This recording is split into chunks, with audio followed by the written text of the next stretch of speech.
맞습니다. 좀 전에 소개받은 저게 부경대로 돼 있는데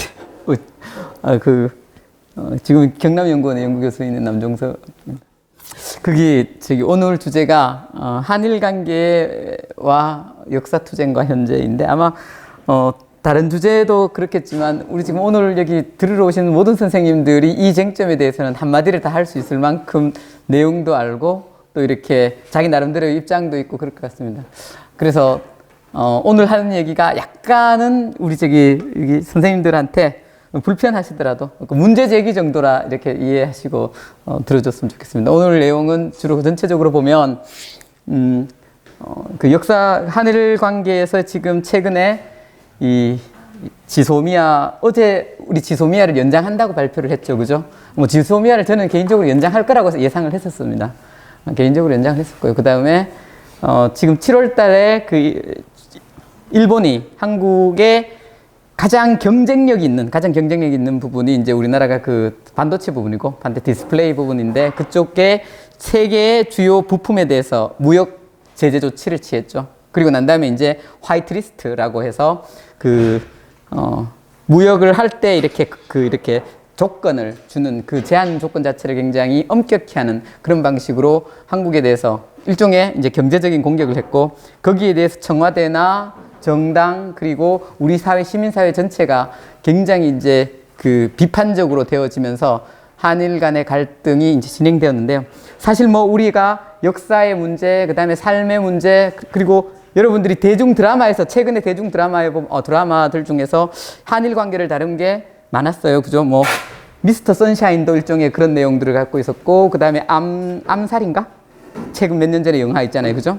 그 다음에 또 말모이 이런 영화들 그리고 또 최근에 봉오동 전투를 그린 영화도 있었죠. 그죠? 이런 것들이 다 여러분들이 아마 대중 속에서 우리 사실상 그런 대중문화 자체도 일종의 일본과 우리가 관련된 역사적 기억이거든요. 일종의 여기서 나와 있듯이 이제 역사투쟁이라고 할 수 있는데 이러한 것들이 우리들에게 과거를 계속 학습하게 하고 현재를 바라보게 하는 관점을 주는데 오늘은 그런 흐름들에 대해서 일정하게 문제를 제기하는 그런 방향으로 일종의 강의가 좀 될 거예요. 그래서 아마 우리 오신 선생님들한테는 약간 불편할 수도 있겠지만 어쨌든 이런 얘기를 갖고 같이 한번 얘기를 해보고 싶어서 가져왔습니다.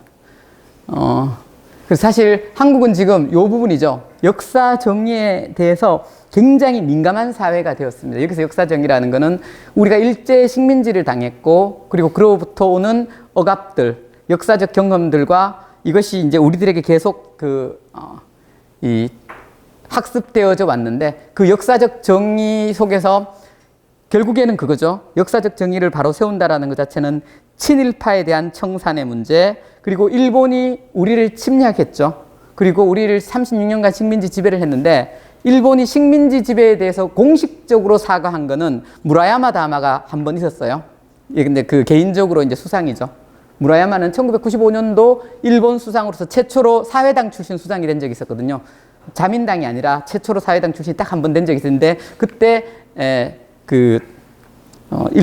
유감을 표시한 거죠. 일본의 공식적인 법적인 입장은 아닙니다. 알겠죠? 총리 개인으로서 유감을 표시했고 그 이후에는 단 한 번도 식민지 지배에 대해서 공식적으로 자기들이 사과한 적이 없어요. 그러니까 우리들 입장에서 보면은 식민 36년 동안 억압을 당했는데 그와 같은 공식적인 어떤 사과를 한 번도 안 했단 말이죠. 이런 점들을 통해서 거기에다가 이제 그 식민지 지배 과정에서 수많은 어떤 피해 본 당사자들이 존재하고 있고 많은 부분 이제 돌아가셨지만 여전히 지금도 그런 당사자들이 존재하고 있죠. 한 가지 제가 오늘 여러 오신 선생님들한테 질문을 해볼게요. 식민지 지배에서 공식적으로 사과한 국가가 있을까요, 없을까요? 대표적으로 어느 나라? 독일은 식민지 지배가 아니라 그거는 저거죠. 뭐냐면은 캠프에 대한 인종적 학살에 대한 거였고 식민지 지배에 대해서 공식적으로 프랑스가 식민지 지배에 대해서 사과했을까요, 안 했을까요? 영국은요? 한 번도 없습니다. 알겠죠? 이게 전후의 역사의 문화예요. 이거부터 우리가 봐야 됩니다. 그 전후 역사에 가 그렇게 구성되어 왔다라는 거죠. 그리고 그것을 전후에 미국 중심의 세계가 구성되어지면서 그걸 공식화했던 일본의 사과 자체를 할 필요 없다고 공식화한 게 오늘 잠시 언급할 샌프란시스코 협약이라는 거예요. 그리고 그것에 기초해서 이제 한일 국교 정상화가 이루어졌는데, 어쨌든 우리가 생각하는 역사적 정의라는 것과 전후 세계, 여기서 제가 가끔씩 전후 세계라고 표현하면은 2차 세계대전 이후 이렇게 이해하시면 됩니다. 알겠죠? 한국 전쟁은 한국 전쟁이라고 표현하겠습니다. 뭐 그래서 역사 전쟁이고, 그다음에 이제 그렇게 하면서 결국 외교 갈등이 있었고, 그리고 이런 외교 갈등 속에서 지금 현재 그 경제적인 어떤 전쟁도 있었게 되는데요. 그리고 그런 것들의 내부에서는, 그 외교 갈등 내부에서는 우리가 기억을 둘러싼 이 역사투쟁이라는 거는 그 혹시 여러분들 중에 소설 중에 그 갑자기 생각이 안 나는데 태백산맥이라는 소설 아십니까? 태백산맥이라는 소설의 마지막 장면에 나오는 이제 그 장면이 끝나가면서 앞으로의 그것에 대해서는 역사투쟁이 될 것이다라는 건데, 역사를 기억하고 재현하고 바라보는 관점에 있어서의 투쟁, 이걸 역사투쟁이라 해요. 어떻게 우리가 과거의 역사를 평가하고 현재를 생각할 것인가, 이제 그런 점들이 크게 작용을 하고요. 그 속에서 외교 갈등이 전개된다고 저는 생각합니다. 그리고 이런 것들을 좀 보면서 이후에 어떻게 우리가 이 문제를 볼 것인가를 갖고 얘기를 해보겠습니다. 징용 노동자 판결이 언제 있었냐면 2018년 작년 11월 달에 징용 노동자 판결이 있었죠. 그리고 올해 초에 7월 달이었죠. 그 대법원이 그 판결에 기초해서 소위 전범기업 하면 여러분 생각나는 거 아무거나 한번 얘기해 보세요. 미쓰비시 그 철강 있잖아요, 그죠? 그 다음에 많습니다. 전범기업이 한 70개 정도 돼요. 자, 전범기업은 어디에서 규정할 것일까? 누가 규정했을까요? 전범기업은 피해자 입장에서 규정했다. 우리가 전범이라고 하면 우리가 흔히들 전범이라고 할 때는 국제법상으로 재판이 열려서 판결된 자를 대상을 할 때 일반적으로 전범이라고 하는 겁니다. 알겠죠? 예컨대 전후에 대표적인 그 독일의 저희 그 인종학살, 유태인 학살에 대해서 전범 재판이 열렸죠. 그리고 또 베트남전과 관련돼서 전범 재판이 한 번 열렸어요. 전범 재판이 있는데, 그래서 이제 전범을 기록하는데, 마찬가지로 일본의 침략에 대해서도 1948년도부터 51년도까지 전범 재판이 있었습니다. 그 48년도부터 51년도까지의 전범 재판에서 일본의 기업은 단 한 기업도 기소가 안 돼요. 그러니까 전범이 없는 걸로 쳐줍니다. 누가 쳐줬겠습니까? 미국이 쳐줬습니다. 알겠죠? 미국이 쳐줬어요. 그렇기 때문에 일본은 우리가 전범 기업이라는 걸 인정을 안 해요. 이게 자기들은 공인을 받은 거죠. 이걸 일단 아셔야 됩니다. 우리가 그걸 규정하는 겁니다. 알겠죠? 우리는 그 기업들이 실제로 식민지 지배, 특히 뭐냐면 1930년대에 그 중일 전쟁을 준비하면서, 즉 대륙을 만주하고 중국의 전쟁을 준비하면서 일본이 그 기업들이 이제 북한 지역의 중화학공업들, 군수산업들을 투자를 하는데, 거기에 큰 역할을 했던 기업 중에 하나가 미쓰비시 중공업입니다. 미쓰비시 중공업에서 그 다음에 이제 신일본 제철이 되는데요. 그게 나중에 전환이 돼갖고 신일본 제철이 되는데, 포항제철이 1970년대 처음으로 이렇게 용광로를 갖고 철을 생산하잖아요. 그죠? 그 포항제철이 용광로를 3개를 갖고 생산을 해요. 그게 다 신일본 제철로부터 가져온 겁니다. 알겠죠? 이제 그게 역사적인 맥락이에요. 현재 우리나라는 철강 산업이 세계 1위죠. 그죠? 이게 다 연결이 돼 있는 거죠. 그런데 여기서 한번 더 보면 판결을 하고 난 다음에 그리고 이제 아까 말했듯이 7월 달에 이제 전범기업의 자산 동결을 결정을 해요. 집행을 안 했습니다. 그러니까 내가 소를 냈고, 그래서 판결에서는 우리나라의 노동자들이 그 전범기업에 대해서 배상을 하라고 작년에 판결을 한 거고, 그럼 그 판결을 하는데 얘들이 돈을 안 갚았으니까, 그러니까 배상을 안 했기 때문에 국내에 있는 미쓰비시 철강의 자산에 대해서 동결을 결정을 한 겁니다. 알겠죠? 그러면 저 결정을 하고 난 다음에 그 다음에 남은 건 뭡니까? 집행이죠. 아직 집행은 안 하고 있습니다. 그렇게 생각합니다.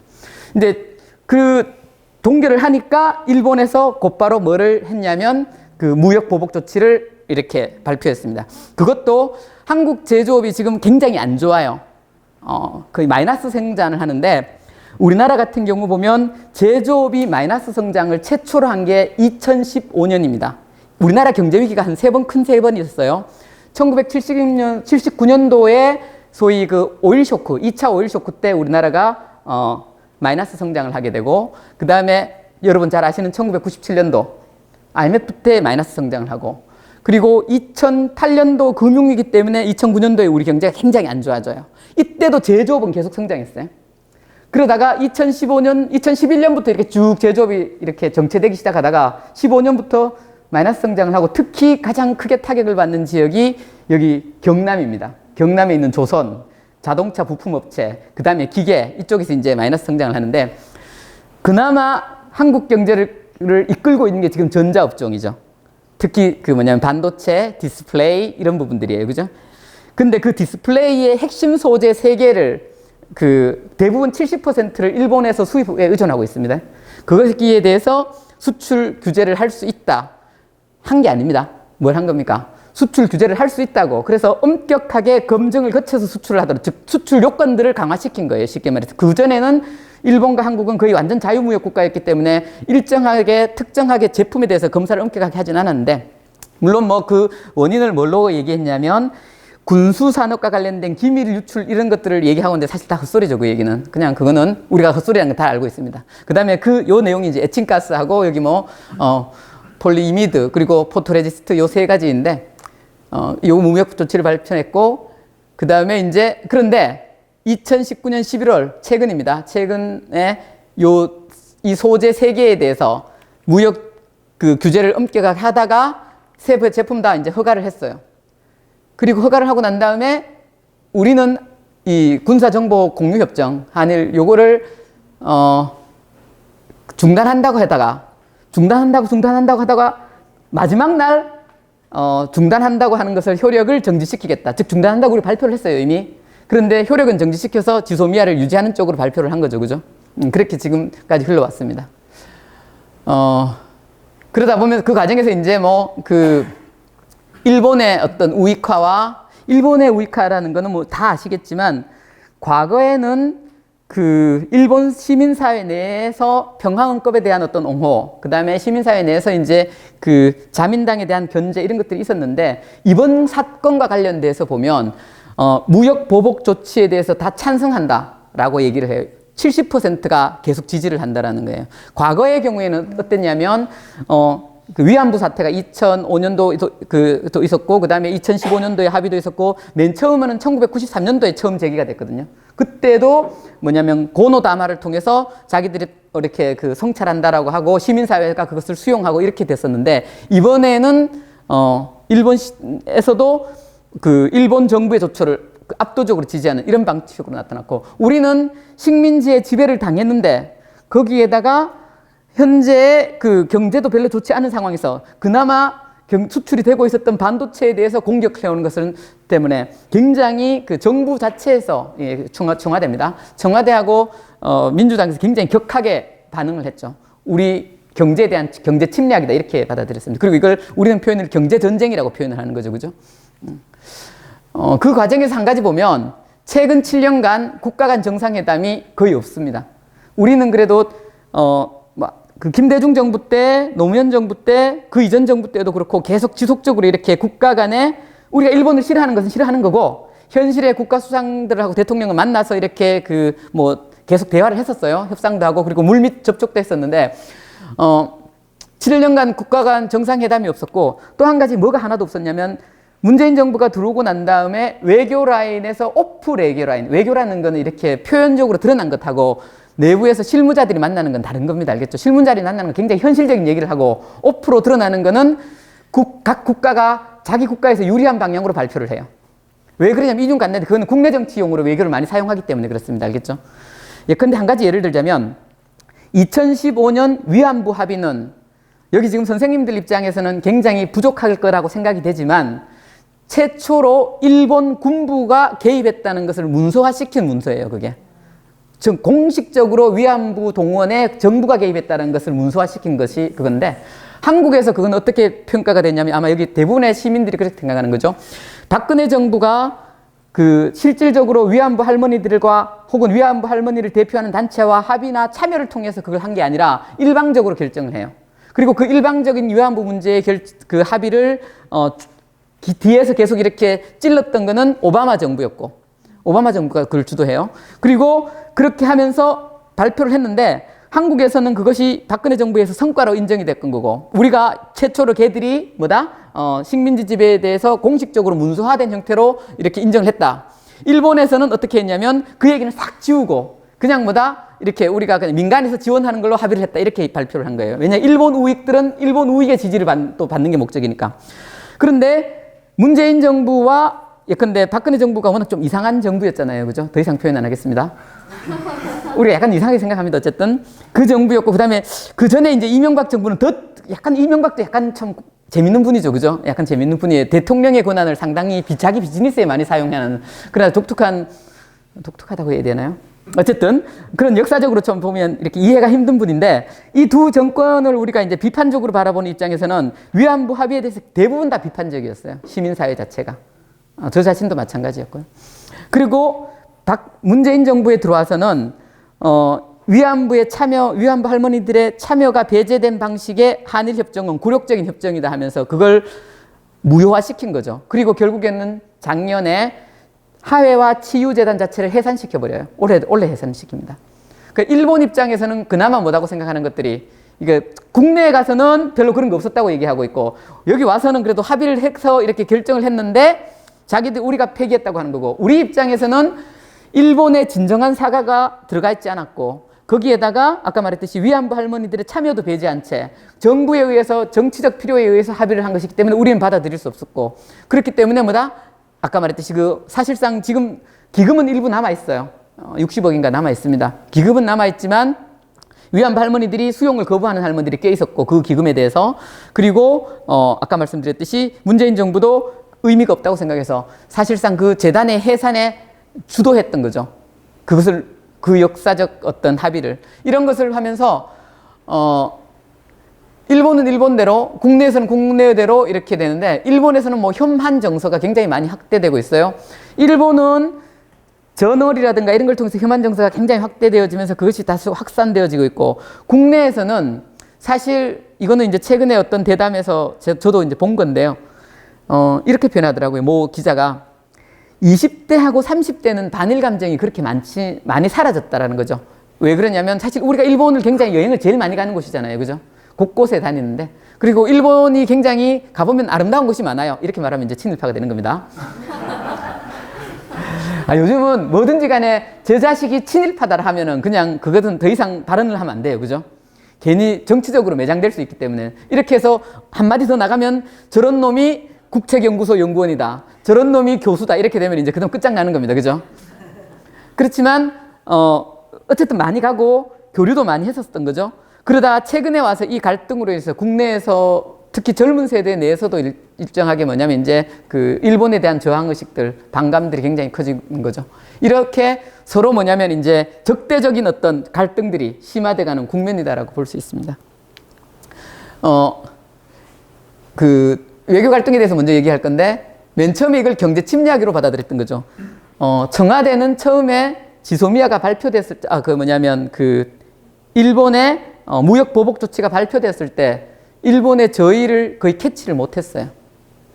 그러니까 뭐로 받아들이냐면 경제 침략으로 받아들인 거죠. 한국 경제가 막 성장하고 있는데, 사실 2023년이 되면 그 1인 소위 말해 구매력 평가라는 게 실질 소비 재화, 실질적으로 쓰는 양, 이렇게 생각하십니다.